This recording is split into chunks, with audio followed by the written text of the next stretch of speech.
Just read all about it! Jack the Ripper, Terror of London!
The bright lights and city bustle of East London make it hard to imagine that only a century ago the inhabitants were gripped by terror. Today, tourists flock equally intrigued and repulsed by the story that began in Whitechapel in 1888 and has been the stuff of nightmares ever since. Step back in time to the 1880s, where the scene was a maze of dark, foggy alleyways and narrow cobbled streets, lit only by a few flickering gaslights. Several days a week, Commercial Street housed the market traders selling wares from wooden carts. But in 1888, there was an atmosphere of panic among the inhabitants of Whitechapel. One name spread fear through the suburb, as for the first time, its whisper echoed through the streets: Jack the Ripper. So what happened all those years ago to inspire the modern-day historical expert and cloak-and-dagger amateur sleuth alike to attempt to solve the mystery of this shadowy monster? Our story begins on the 3rd of April 1888, when Emma Elizabeth Smith was walking near to the lodging house where she'd been dossing at 18 George Street, Spitalfields. It was Easter Tuesday and followed a weekend of seasonal parades and festivities around London. As Emma passed down Osborne Street, she was viciously attacked, claiming later that a group of 2 or 3 men had robbed her for her money, beaten and then raped her. Emma survived long enough to recount her story as she was nursed in London hospital, but died the following morning of peritonitis. Little attention was paid to Emma's unfortunate fate, and the usual street violence of East End London continued to permeate everyday life. This was the London of Jack the Ripper, vicious killer of at least 5 ladies of the night who sold their favours for a few pennies worth of gin and a squalid bed for the night.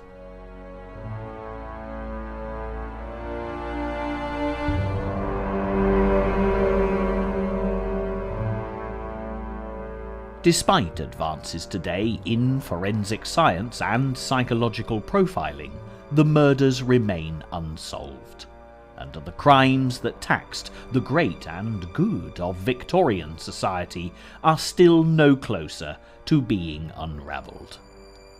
Nobody can categorically claim to know the true identity of Jack the Ripper. Conspiracy theories abound, and modern-day ripperologists will go to incredible lengths to uncover what really happened here in Whitechapel more than a century ago, making this case undoubtedly the greatest unsolved murder mystery of all time.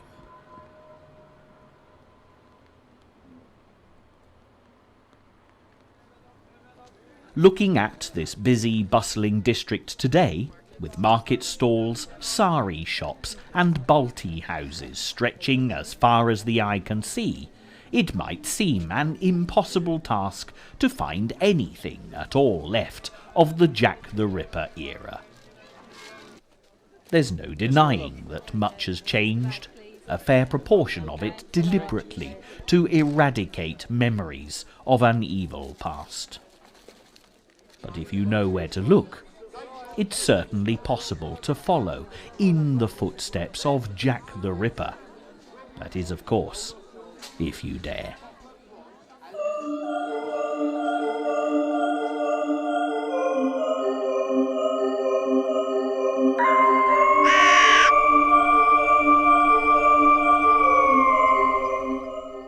So where do we begin? Well, ironically, with a murder that, although associated with Jack the Ripper, we can be pretty sure was not his handiwork. This is Brick Lane, at the heart of Whitechapel, now the busy hub of London's Bengali district. But in 1888, it was a very different place. Narrow streets and overcrowded slums made it dark and dangerous, particularly for the many prostitutes that operated in this area. The month was April, Easter bank holidays, and celebrations were in full swing. Late on the night of the 2nd, working girl Emma Smith set off into neighbouring Osborne Street to try her luck. It was a rough and ready district, and prostitutes regularly took unthinkable risks. Severe beatings were commonplace, and regarded as just a regular hazard of the job. Emma was approached by a group of men who brutally attacked her, took what little money she had, and raped her. With injuries so severe that she was taken to the nearby London hospital, Emma died the next morning from peritonitis. The coroner recorded a verdict of willful murder, but Emma Smith was quickly forgotten as the women of Whitechapel continued to ply their dangerous trade. Business is brisk in the district today, and Spitalfields Market is no exception. Modern trading is all pretty legitimate and above board, with thousands flocking regularly to the newly refurbished market that was once the London Fruit and Wool Exchange. Nevertheless, it was the clothing industry that predominated all around in Jack the Ripper's day, as it had for centuries before. Famous the world over is the Petticoat Lane Sunday Market, where tourists and locals alike enjoy rummaging for a bargain. Queen Victoria, however, was distinctly unamused by such a scandalous reference to an undergarment, and during her reign this became known as Middlesex Street, ironically still the official name for this colourful road today. There are many reminders of this area's clothing manufacturing roots, and if you take a closer look at much of the architecture, you'll see the properties of the infamous French Huguenot silk weavers, who settled in this district after fleeing into exile. The blue plaque on the corner of Wilkes and Francis Street marks the residence of Anna Maria Garthwaite between 1690 and 1763, who was a well-known Huguenot silk designer. But the French were not the only immigrants to flourish in the Whitechapel district of London, and by the time Jack the Ripper made his first murderous forays into the night, a thriving Jewish community had also become prominent in the area. Consequently, there was a sometimes uneasy mix of folk here, as the dispossessed of all manner of cultures survived cheek by jowl in this claustrophobic atmosphere, eking out a living in any way that they could. Moving on, we come to Gunthorpe Street, a name that Jack the Ripper most definitely would not have recognised, as in 1888 this gruesome thoroughfare was known as George Yard. Then a classic Spitalfield slum just off Whitechapel High Street between the station and Commercial Street. Today there's little to dread along this very ordinary road. But on the morning of the 7th of August 1888, John Reeves, a resident of George Yard Buildings, made a horrendous discovery on the first floor landing. It wasn't uncommon for down and outs to slump insensible from drink in doorways and on landings, yet what this man saw chilled him to the very core. A woman's body lay at his feet, stabbed 39 times in the chest, throat and abdomen.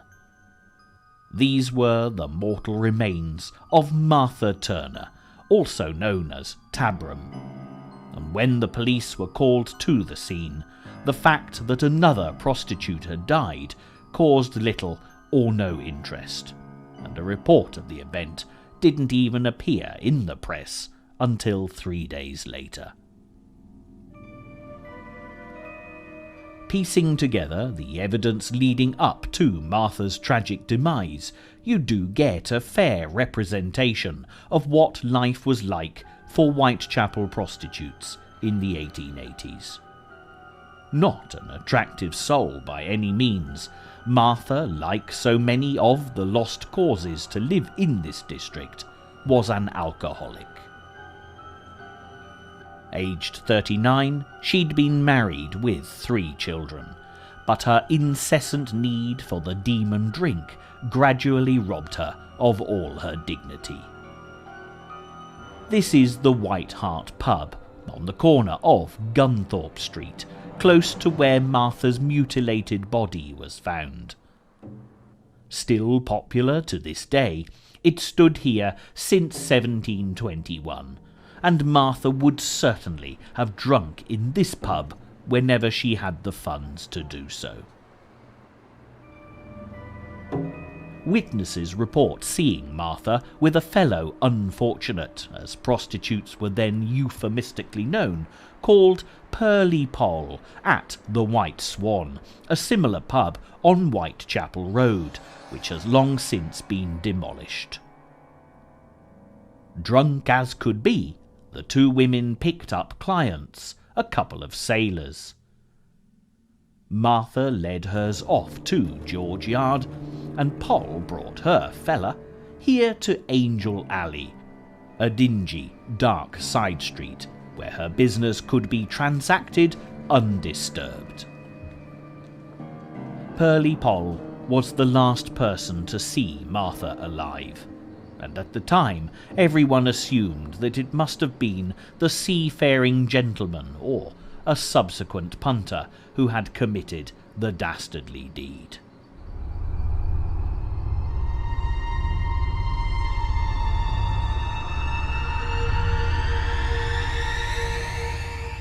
August sweltered on, with life and death being played out as squalidly as ever in the East End slums. A dockyard fire blazed on the evening of the 30th, painting the London skyline blood red, as if to prophesy the evil that would stalk the streets some hours later. This is Thrall Street, where a common lodging house stood at number 18, often frequented by the Whitechapel prostitutes. Only the entrance to the street remains today, as a new development has been built.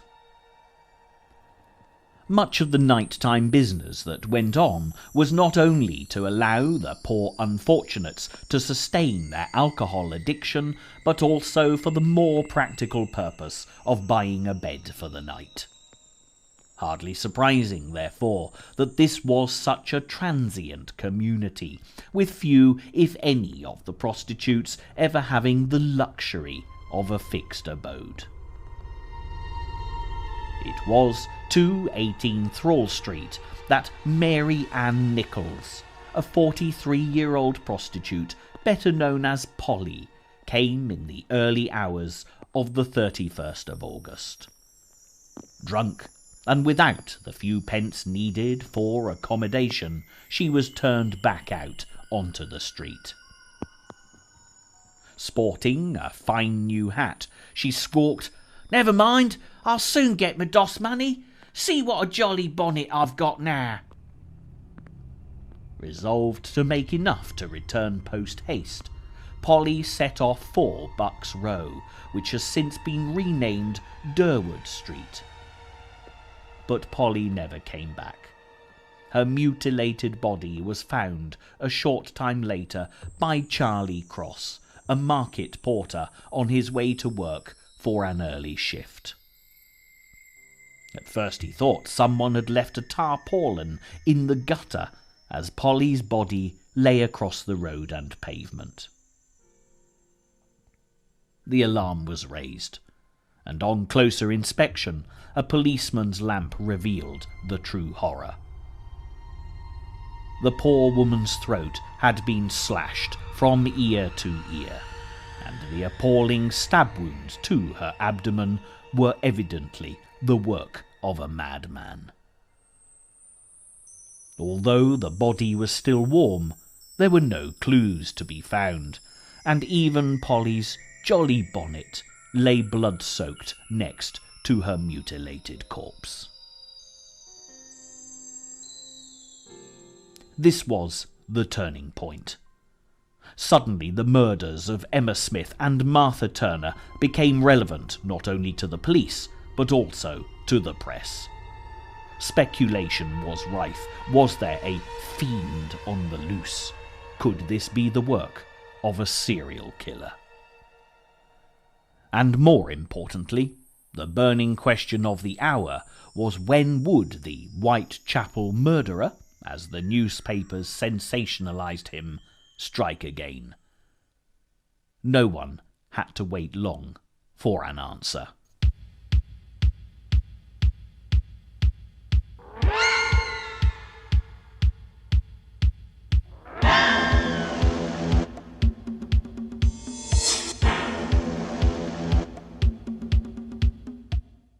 This is Hanbury Street, which in the autumn of 1888 was one of the busiest thoroughfares in the Spitalfields district. It was a maze of side streets, courtyards and alleyways where entire communities lived and worked in abject poverty. With the unfortunate Polly Nichols laid to rest only the day before, September the 8th dawned to illuminate yet another terrible crime scene. In the backyard of 29 Hanbury Street, where today you'll find a brewery car park, a butchered body lay on the ground, to be identified later as Annie Chapman, yet another Whitechapel prostitute fallen prey to the madman intent upon attacking women of the world's oldest profession. Such was the frenzy and climate of fear that the newspapers had helped to generate. It took just a matter of minutes for hundreds of onlookers to gather about Annie's sad and sorry remains. John Davis, another market porter who lived in rooms at 29 Hanbury Street, got up to take an early turn at his work, and making himself a drink, he went out into the backyard. The sight that met him was truly the stuff of nightmare.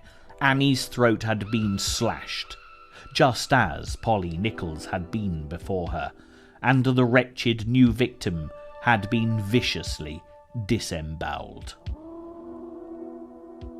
Shocked into action, Davis ran the 200 yards or so to the police station in Commercial Street and by the time he had returned with reinforcements, a huge crowd had gathered. Some local residents were even charging sightseers a fee of a penny to view poor Annie Chapman's grisly demise. This time, however, there appeared to be a clue. A wet leather apron lay screwed up in the yard near to Annie Chapman's body. But would it lead the police to her frenzied killer? Piecing together Annie's last moments leads us to the 10 Bells pub, the hostelry most closely associated with Jack the Ripper's London today.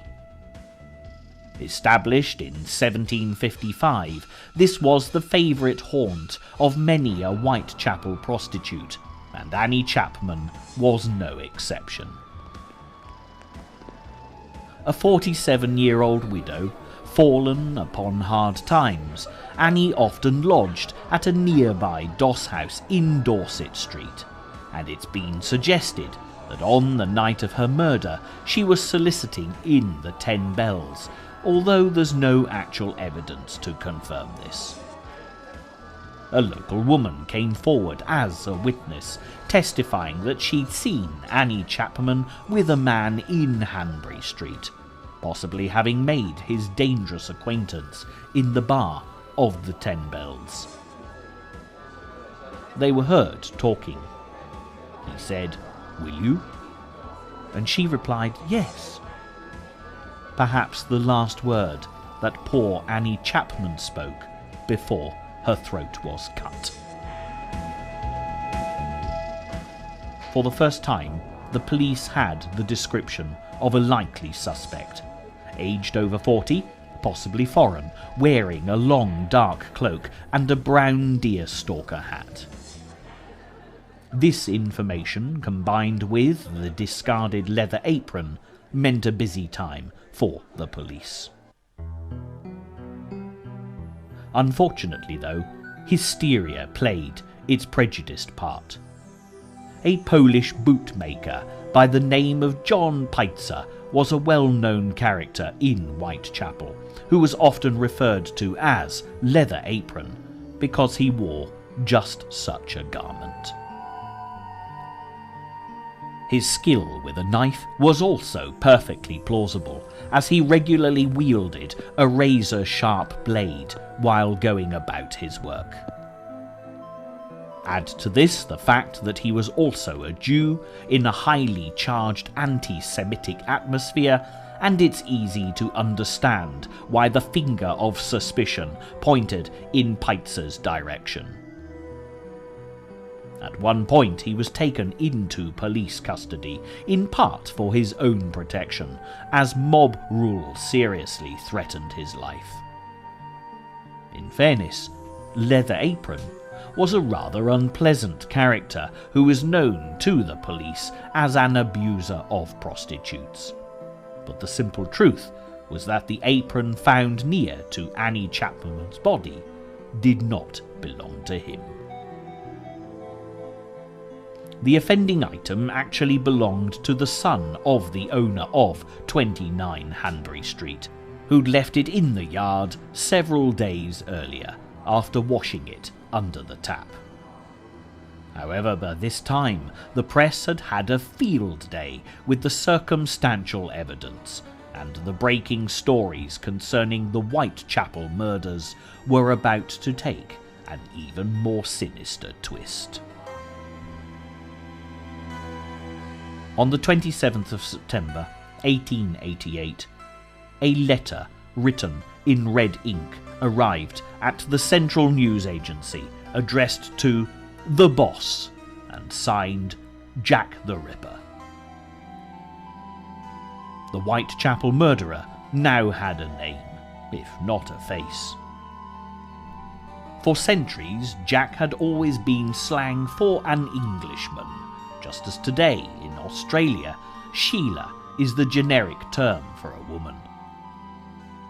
Everyone's heard of Jack the Lad, Jolly Jack Tar, Jack of all trades, and even Jack Frost, to mention but a few.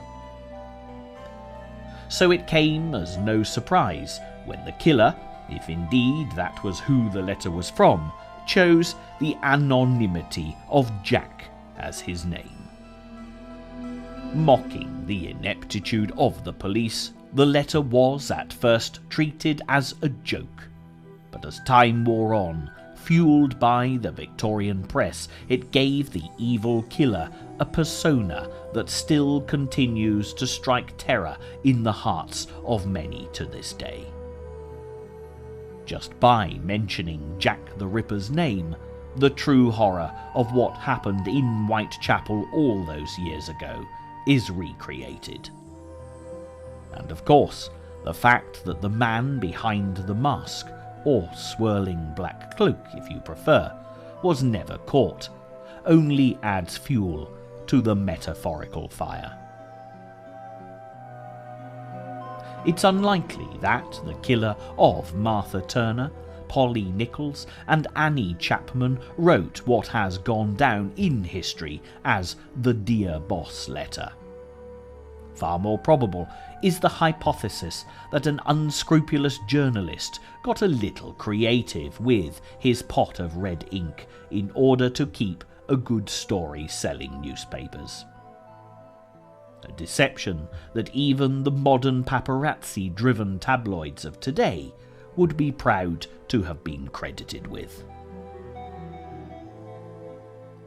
Who can say what effect this very real early case of sensational journalism had on the real killer? But one thing's absolutely for certain. His next atrocity was even more hellish than anything that had gone before.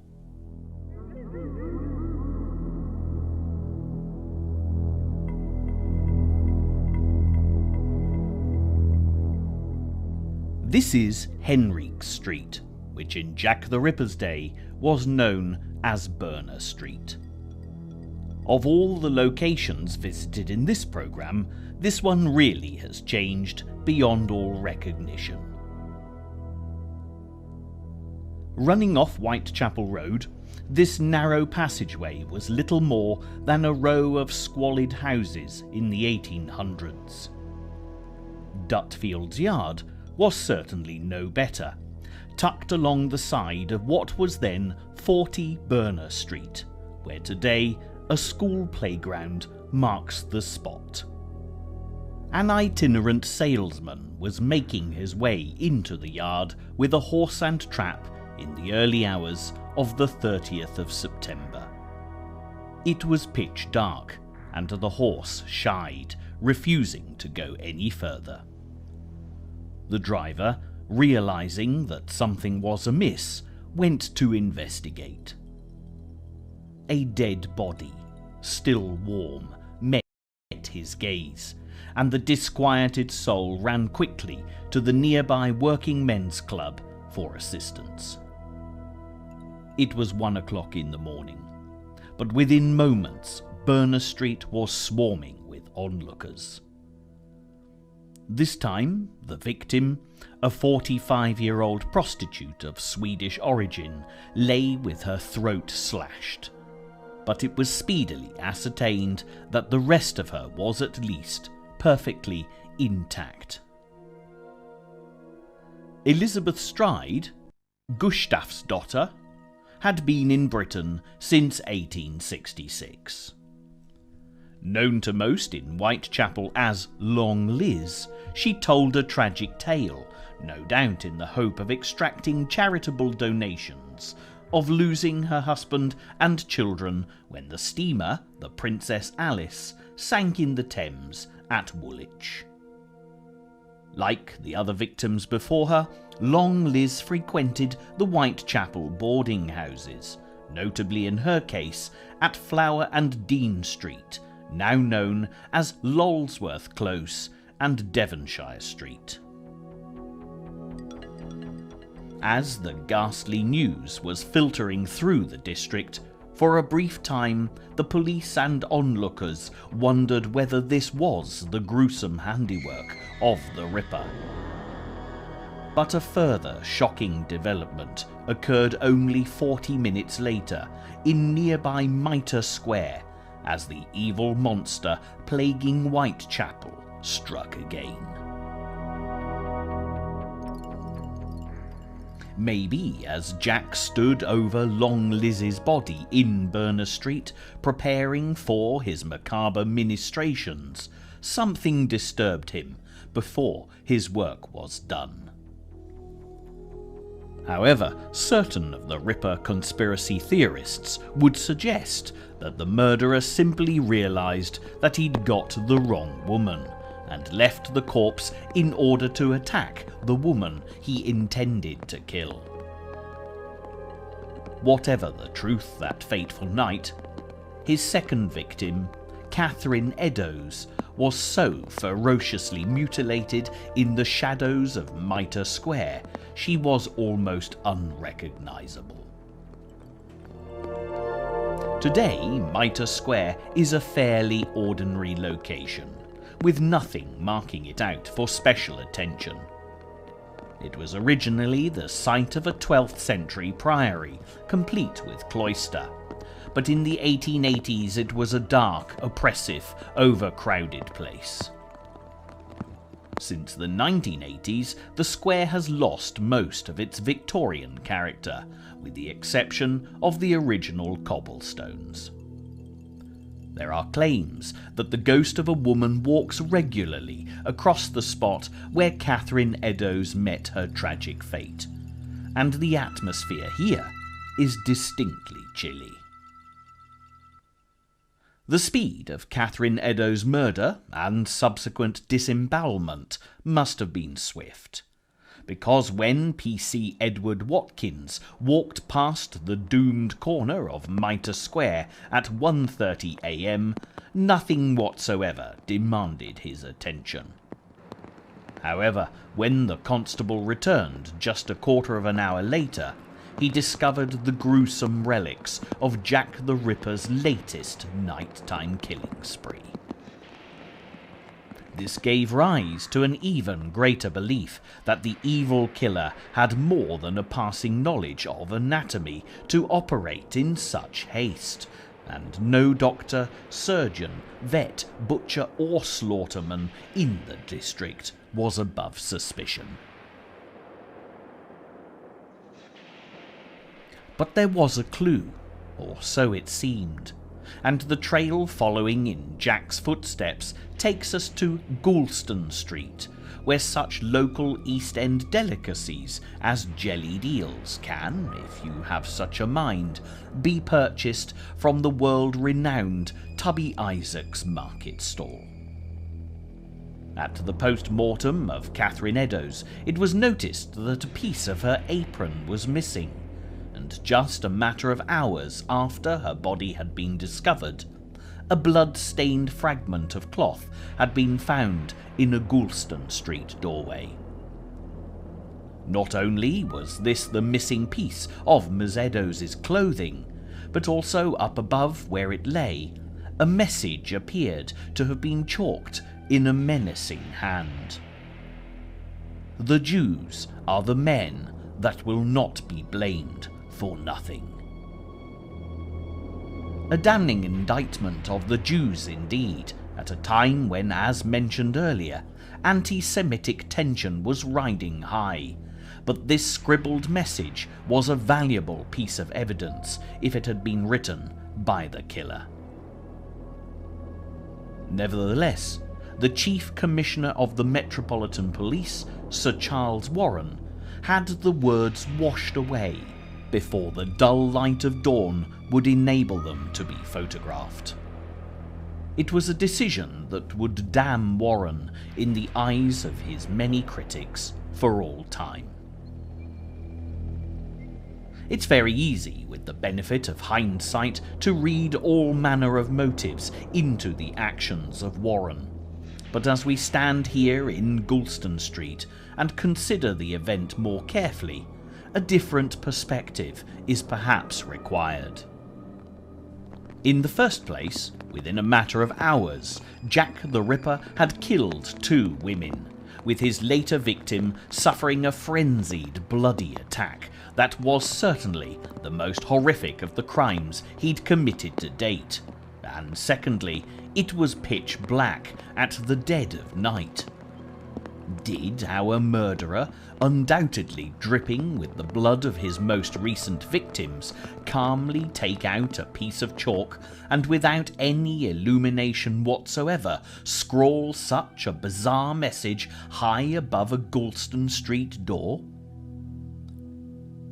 The entire area was swarming with police and curious onlookers after the discovery of Long Liz, so it's highly unlikely that Jack the Ripper would have wasted any time in escaping the crime scene, let alone hang around to incriminate the Jews.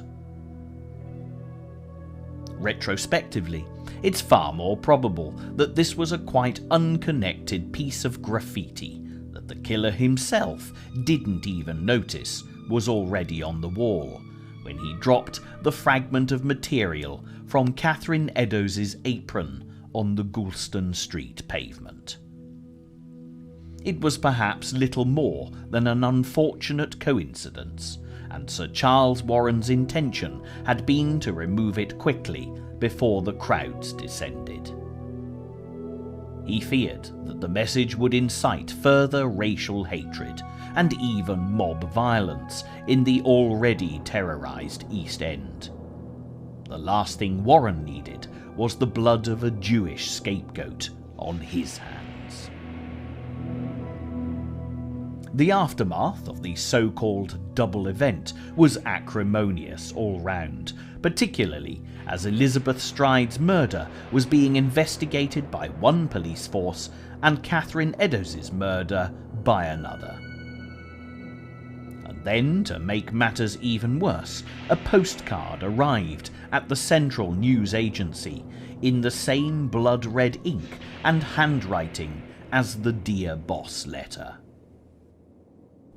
For the many who read it, the facts mentioned suggested that only the murderer, or someone really in the know, could have written it.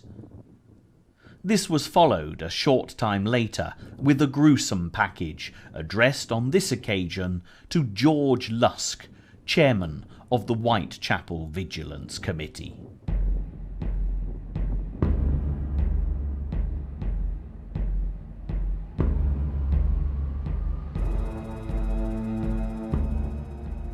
Our journey now takes us to the London Hospital, built and opened on Whitechapel High Street in 1759, serving the poor of the district as best as it could, and continuing to be a working hospital to this day.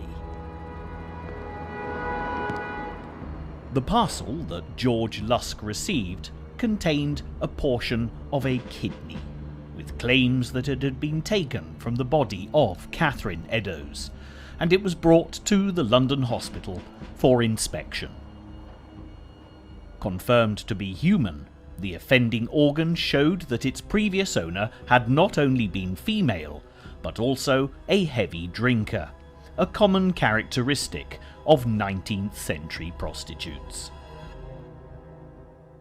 When the post-mortem details of Catherine Eddowes were released, sure enough, the part of the kidney left in her body was said to have been pale and bloodless, a condition that in the 1880s could quite accurately have been attributed to the demon drink. Without the advantages of modern-day DNA profiling and forensics, this was enough to convince the investigators, and for that matter many Ripper enthusiasts since, that the kidney was genuine. Again, just like the chalk message in Goulston Street, we do have the benefit of hindsight. In Jack the Ripper's day, there would have been thousands of East End women with kidneys in this state of decay, and a trip to a mortuary could well have procured the said offering for an over-enthusiastic, morally questionable journalist. Medicine was still in its pioneering infancy in the 19th century, and for those without the wherewithal to purchase a gentle bedside manner, it was a frightening and often barbaric business. While we're here at the London hospital, another aspect of Victorian medical science is also worthy of mention. The feature film The Elephant Man brought to prominence the story of John Merrick, who, because of his appalling disfigurements, had spent most of his life in freak shows. Fortunately, he was rescued by the eminent physician Dr. Treves and brought to live out the remainder of his days under his protection at the London hospital. The Elephant Man died here in 1890, just 2 years after Jack the Ripper's reign of terror. This does go some way to explaining the people of Whitechapel's fascination with the mutilated bodies of the Ripper's victims. Sadly, physical deformity was a source of spectacle and entertainment in Victorian England, with dignity never afforded to the living or the dead. And so the Jack the Ripper story heads towards its unsolved conclusion. Throughout October 1888, police activity was as frenzied as the murderous attacks had been, but to no avail. Bloodhounds were even brought in by the Met to try and sniff out the culprit. Burgo and Barnaby, the canine detectives in question, created a shaggy dog story of their own, allegedly managing to get themselves lost whilst in training, defeating the whole object of the exercise. Needless to say, this benefited no one but the baying press, who certainly took full advantage of the situation. Jack's bloodlust seemed momentarily to have been satisfied by the double event, perhaps allowing such a dalliance. But just as the women of Whitechapel started to sleep a little easier in their beds at night, the evil Ripper struck again.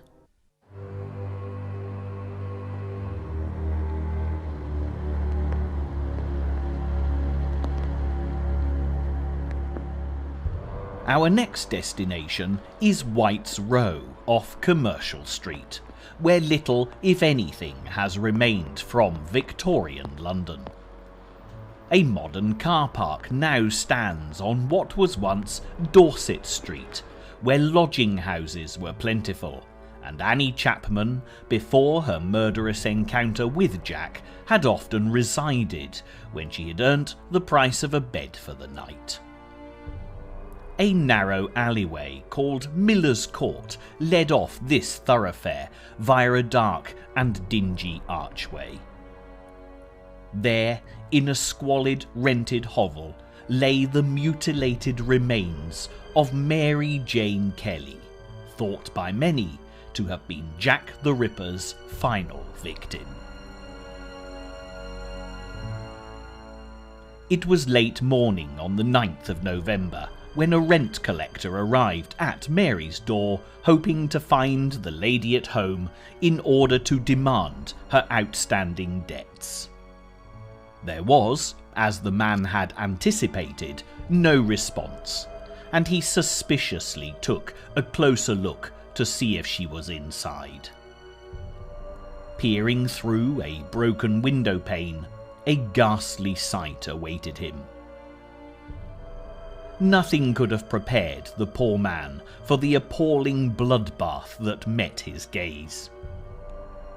Whether it was Mary Jane Kelly or not, he couldn't possibly have known from the mutilated corpse that lay before him.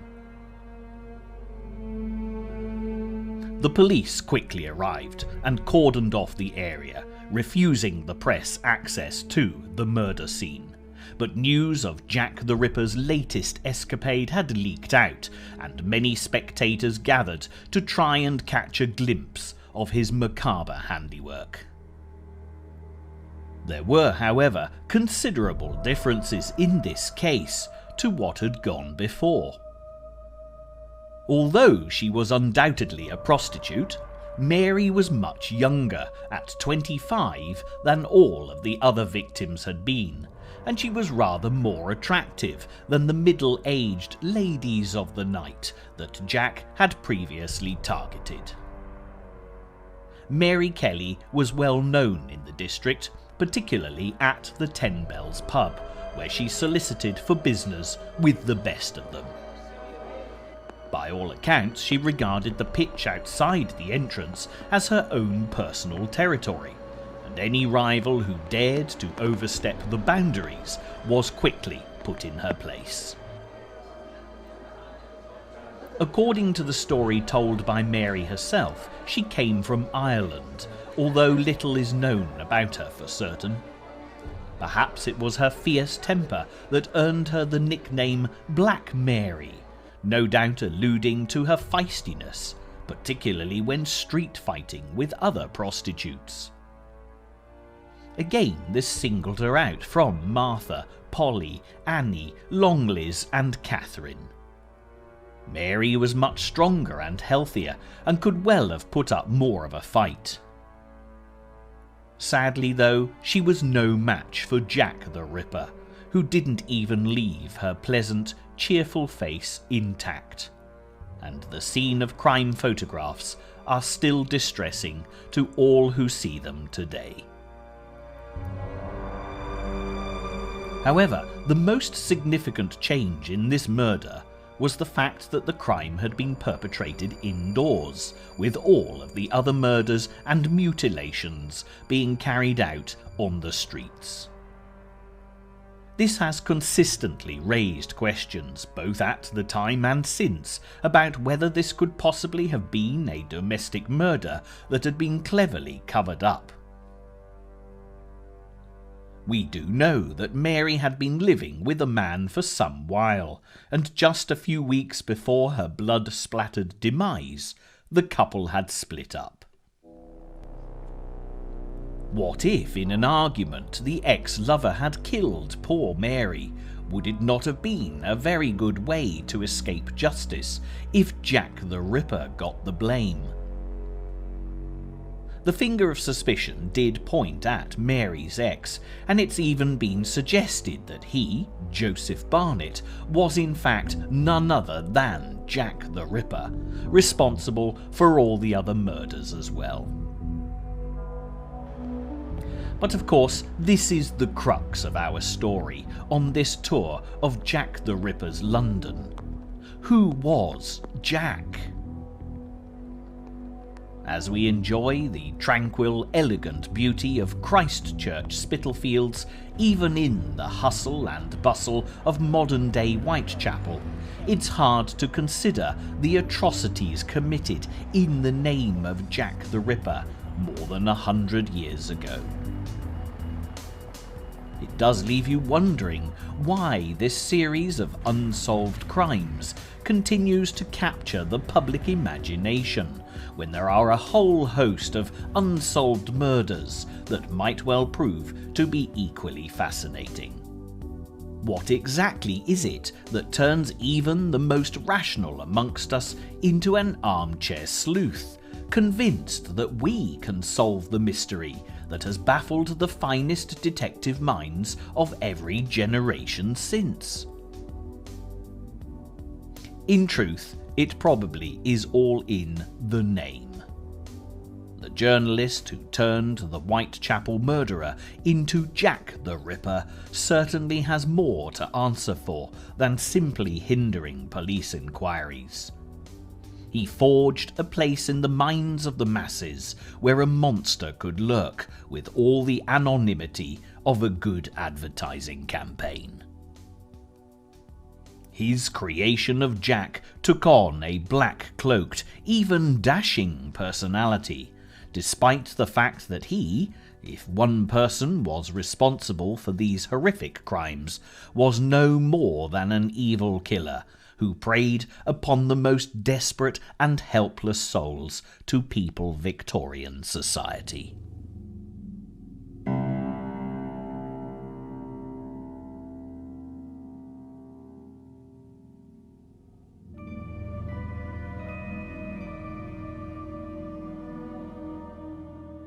Throughout this programme, we've concentrated on the places that are relevant to these terrible murders. But as we draw towards an inevitable close, we'll take a very brief look at who the major suspects were, and which ones have managed to remain in the frame, so to speak, to this day. Undoubtedly, the most famous suspect, thanks to various feature films and television documentaries, is Sir William Gull, the royal physician to Queen Victoria and her considerable family. Heir to the throne, Prince Albert Victor, the tyrannical matriarch's grandson, was said to have encountered an East End working girl with whom he'd fallen in love, fathered a child, and married in secret. If the legend is to be given credence, Mary Jane Kelly was a friend of this prospective Queen of England and had witnessed the wedding. Upon realising the identity of the bridegroom, Mary had hatched a plot to blackmail the government, and the great and good of court society decided that the uneducated Irish prostitute living in a Whitechapel hovel needed to be silenced for the sake of national security, with Sir William Gull despatched to do the deed. A young painter, Walter Sickert, was involved in the plot, as were other celebrated dignitaries. The other prostitutes were allegedly disposed of to create a smokescreen for the real target of this band of conspirators, Mary Jane Kelly. Despite the evident sensationalism of the story, few believe that Sir William Gull was Jack the Ripper, not least because the poor man had suffered a stroke the year before, making him physically incapable of such surgical acrobatics.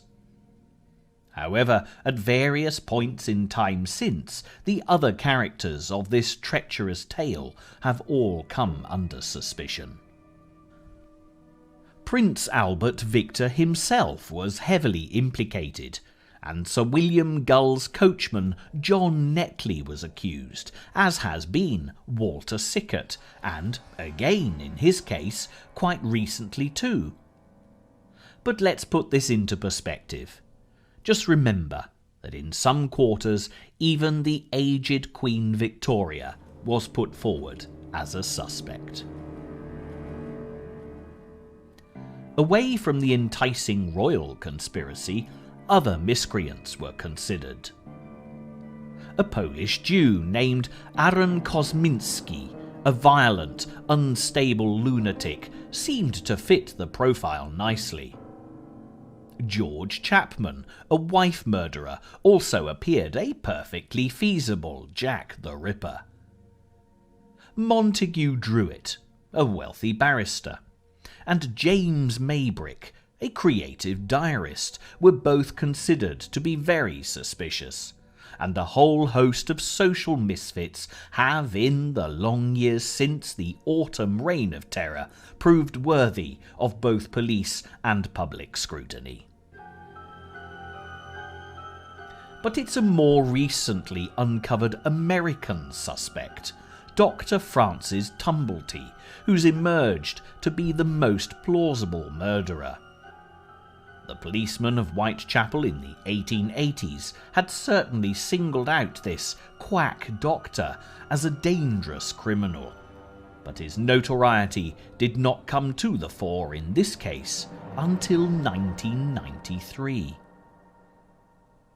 Stuart Evans, a much-respected historian and Jack the Ripper expert, discovered a letter from a chief inspector of Scotland Yard at the time of the murders, naming Tumblety as a very likely suspect. The American did travel to England in June 1888, and during November he was arrested for gross indecency. Tumblety was actually suspected of complicity in the Whitechapel murders, but before he could be tried, the good doctor escaped to France, notably when Jack the Ripper's very unefficacious medical ministration ceased. As you can now appreciate, the candidates for the title Jack the Ripper are many and varied, and short of dramatic new information coming to light, no one is ever likely to prove his identity for sure. However, returning to the scene of his reign of terror has been an enlightening experience, and no doubt each and every viewer of this programme will have formed their own opinion. Whatever your view, the Whitechapel murders have a dramatic place in Victorian history, and if you know where to look, you can still trace his terrible footsteps. Street names have been changed, buildings demolished, and at last the unfortunate victims are at peace in their graves. Perhaps it's as well that little remains to glorify such dastardly deeds, whoever the perpetrator might have been. But until such time, if ever, that this mystery is solved, the subject will continue to fascinate and intrigue as surely as it revolts and disgusts.